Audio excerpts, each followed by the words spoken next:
ओम नमः सर्वसाधुभ्यः त्रिचत्वारि सद्गुणते पंचपरमेष्टिभ्यो नमः श्रीवितरागाय सर्वज्ञाय तंत्राय नाति तंत्राय देवाय देवो श्री पारसनाथ जयनाय नैमिनाथ जयनाय चांदनाथ जयनाय परमप्रभु जयनाय जोगी सुकुमार जयनाय मम श्री श्री सुकुमार जन पांडे सपरिवार विजय कुमार जन कटुगिया सपरिवार श्री सुनील कुमार जन सिया सपरिवार श्री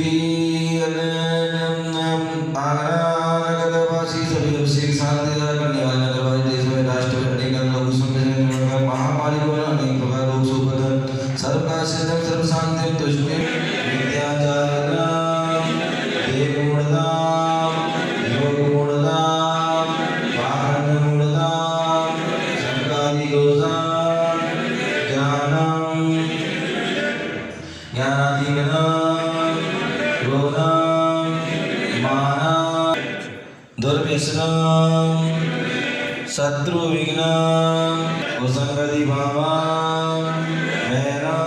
आचाराम अनाचाराम दुराचाराम राजभयम चोरभयम दुष्टभयम आतंकवादभयम शत्रुवादम अंधवादम संघवादम परंपरावादम समाजवादम उग्रवादम जातिवादम निंदवचनम दुर्ध्यानम दुःश्रुति नवग्रह पीड़ा यंत्रादि देवकृतविघ्नम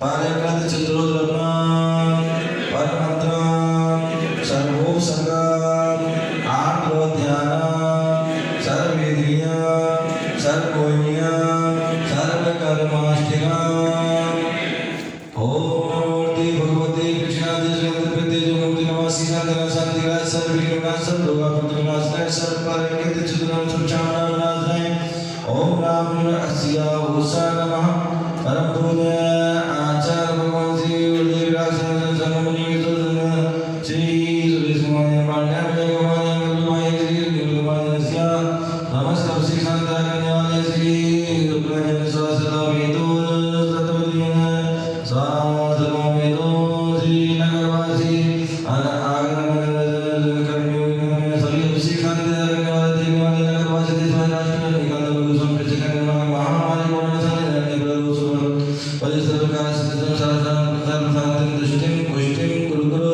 स्वाहा सभी देवी आपने गुरु गुरु बोलेंगे जिन दर्शनानंद गुरु दर्शनानंद नारी शीलानंद धन पूजानंद शास्त्र सधर्म वृद्धि दीन अनाथ असहाय सहाय भावा परस्पर सहयोग भावा चतुर्विध संघर्ष भैया वृद्धि सम्यक कर्ता पालम धर्म ध्यानम नित्य प्रवचन लाभम धर्म प्रभावना सहयोगम अप्रभावना निष्ठम सम्यक दर्शनम पालम सम्यक ज्ञानम पालम सर्वकार सिद्धि विद्या वृद्धि स्वास्थ्य लाभम तनाव मुक्ति जीव रक्षा सकारात्मक भाव नित्य धर्म नित्य शांति नित्य सुखम मनोरथ परिपूर्ण चतुर्विध संज्ञानंद सर्वज्ञानंद सर्वजीवानंद सर्वकुटुंबानंद सर्वग्रामानंद सर्वनगरानंद सर्वदेशानंद सर्वराष्ट्रानंद सर्वविश्वानंद सर्वानंद स्वाहा सर्वलोकी सुखमय सर्वे आलोकनंदन धर्मसुमे ओम देवान श्री भगवान श्री पार्श्वनाथ चौबीसों जयनाय मम श्री श्री नमस्ते अभिषेक शांति नगरवासी श्री अनेक प्रकार सर्वकाश सर्वशांति दुष्टि विष्णु गुरु स्वाहा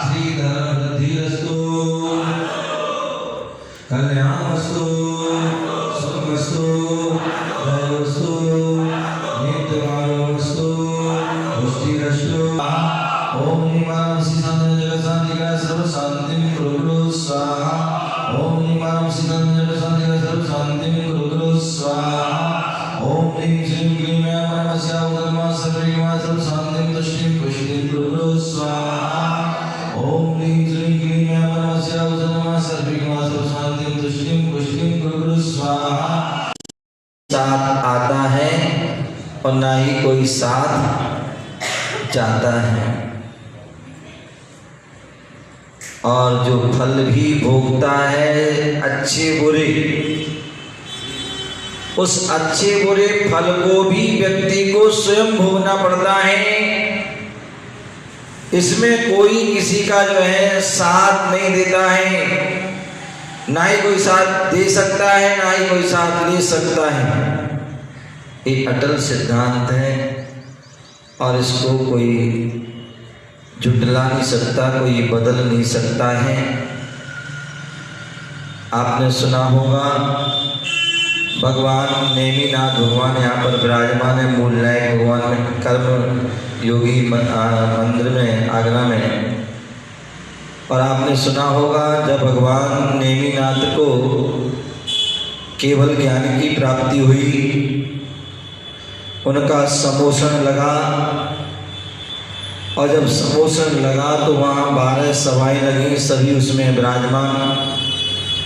श्री कृष्ण भी विराजमान हैं, बलराम भी विराजमान हैं, और भी सभी जो है पुरुष वर्ग देवता गण त्रियंच आदि सभी राजा महाराजा बैठे हुए हैं। भगवान से जो है जो उनके चचेरे भाई श्री कृष्ण वह प्रश्न करते हैं, भगवान मेरे द्वारका का क्या भविष्य है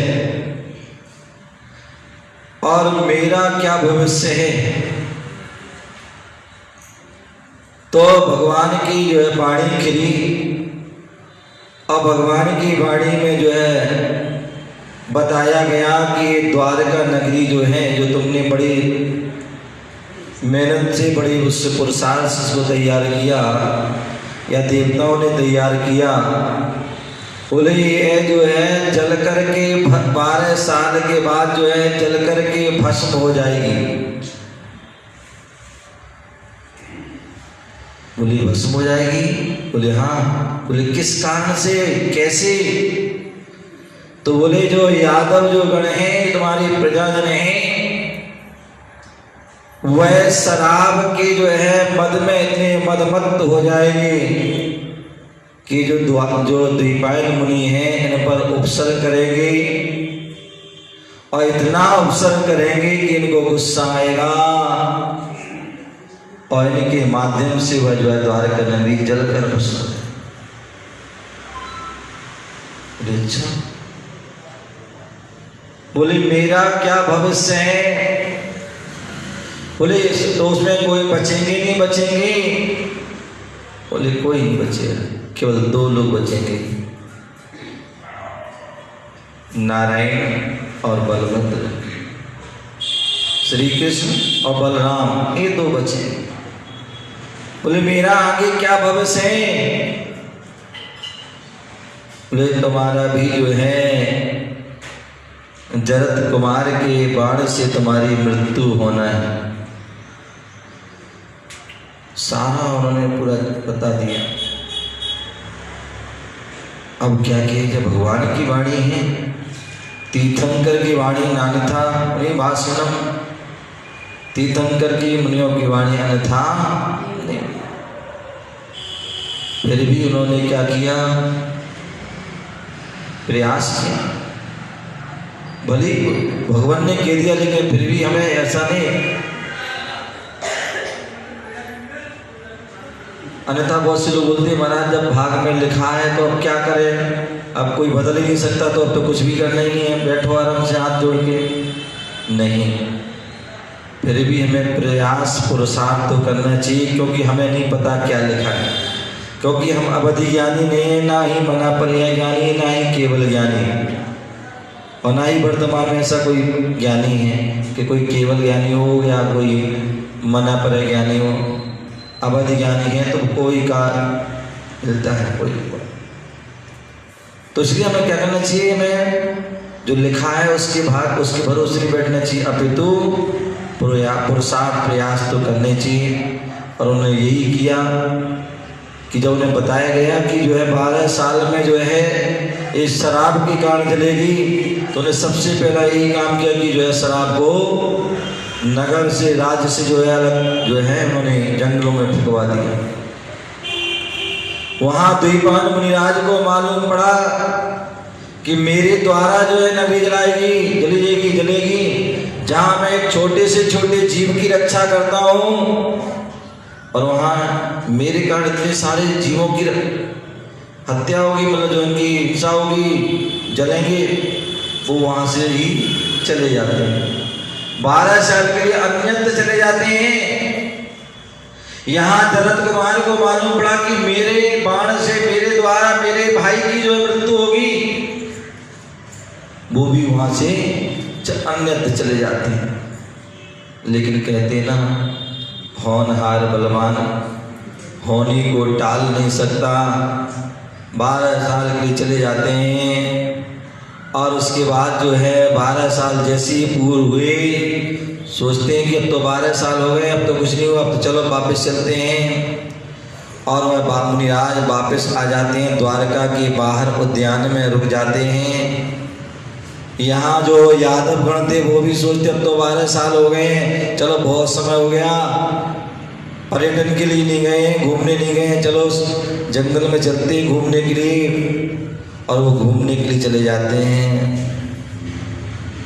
और घूमते घूमते घूमते घूमते वह थक जाते हैं, प्यास से आकुल व्याकुल हो जाते हैं। और जो शराब फेंकी थी वो गड्ढों में पड़ी हुई थी और उसमें पानी आदि जो बरसा हुआ और उसमें जो है मिक्स हो जाती हैं और वो जो है प्यास से व्याकुल आकुल बड़े परेशान, यहाँ भटकते वहाँ भटकते हैं। और जैसे उन गड्ढों में पानी को देखते हैं और उसको प्यास बुझाने के लिए पी लेते हैं, और जैसी प्यास बुझाने के लिए पीते हैं तो वह मदमत्त हो जाते हैं। तो पुरानी शराब खतरनाक हो गई और वो चढ़ गई और व्यक्ति वापस आ रहे थे झूमते झामते, और जैसे एक पेड़ के नीचे, वृक्ष के नीचे उन्होंने द्वीपान मुनिराज को देखा तो उन्हें बात याद रही, तो वही मुनिराज हैं जिनके लिए कहा गया था ये नगरी जो इनके द्वारा नगरी लगी।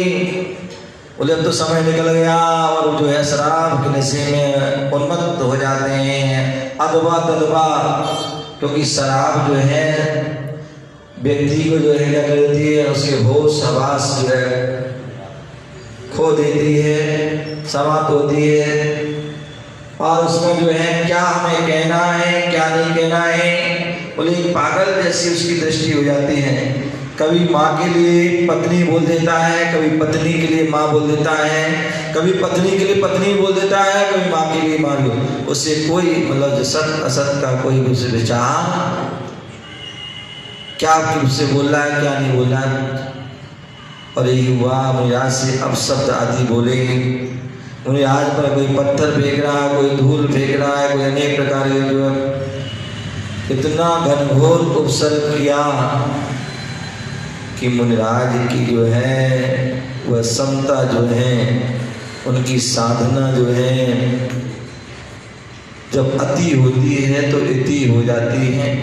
और वही हुआ कि जो है विषमता उनमें परिवर्तन हो गई, क्रोध का उदय, कसाय का उदय आ गया और इतना तीव्र उदय आया कि जो है कहते हैं कि उनके दाहिने हाथ से अशुभ तेजस पुतला निकला और पूरे वह द्वारका नगरी को जला करके भस्म करके पुनः वापस आता है और कहते महाराज को भी बस।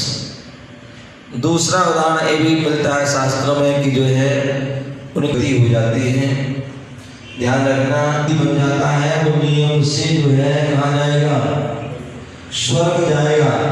लेकिन यदि भरने के बाद जो है वह उनके जो है नियम संयम आदि जो है खंडित हो जाते हैं, दोष लग जाते हैं, तो उसमें जो है परिणाम संदेश हो जाते हैं, तो ऐसी अवस्था में वह देव दुर्गति हो जाती है।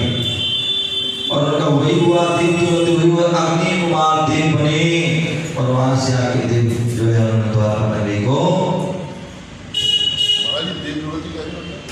एक देव की गति मतलब जो अच्छे देव होना होता है वो नीचे जाते हुए बन जाता है।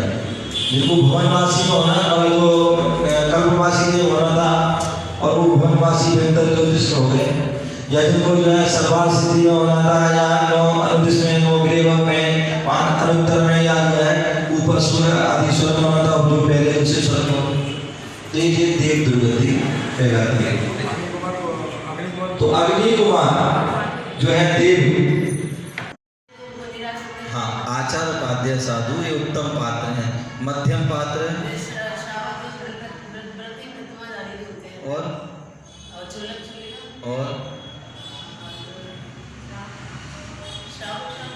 और ये लक्ष्य से ऊपर कौन होते हैं? और क्या है?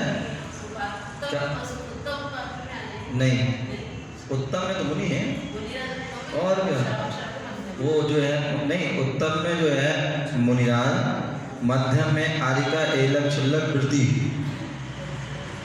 ठीक है ना, और जघन्य में सम्यक दृष्टि श्रावक। आज प्रवचन थे भैया, हाँ तो इस प्रकार से वह तीन उसके जो है भेद जाते हैं। आइए सौरभ भैया,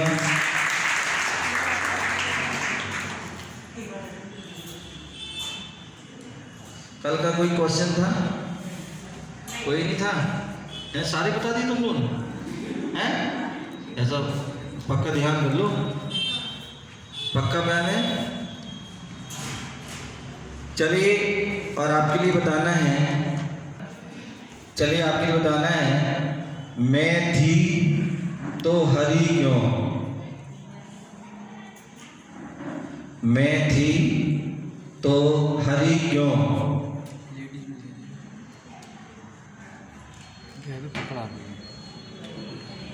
हाँ कौन बताएंगे? बैठो, हाँ बताएंगे मिस्टर अभय कुमार जी।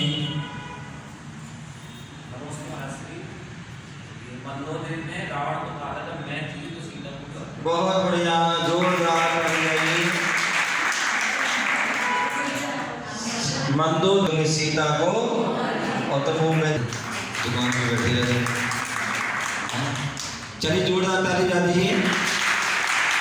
और इस प्रकार से जो है आपकी गुरु भक्ति का समय हुआ पूरा, और आज का नियम भगवान की आरती करेंगे, आरती करके